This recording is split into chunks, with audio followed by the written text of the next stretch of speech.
Descubrí un camino complicado y tan sencillo, autodestructivo y lo fino. Casi ni de coña yo consigo mantenerme vivo.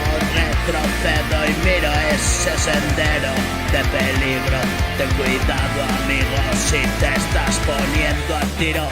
Beberse todo el río, desemboca el mar de lío. Es tan complicado abandonar si estás metido. Y otro día más que me verás diciendo no me fío. Tiro de recuerdo y dejo en el diario escrito toda la ansiedad que me produce mirar ese roto espejo. La calamidad me dejó ciego y solo veo ruinas y metralla de una guerra que ocupó mi tiempo y exclusividad a 1000 momentos quietos donde me pare a mirar y me halle muerto, donde ya no puede soportar más tiempo, donde decidí abandonar y expiró mi cuerpo.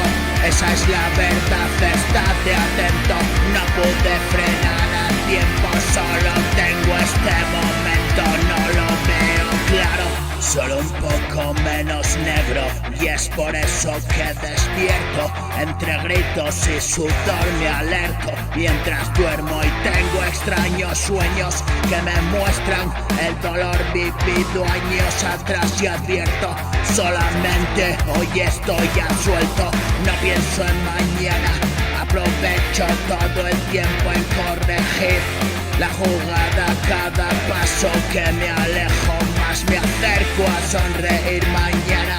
Por lo que aquí dejo ya no es tan complejo, pero no aseguro nada. El enemigo es sutil y viejo, sabio hijo de puta dentro, adversario quieto, tan paciente como el tiempo.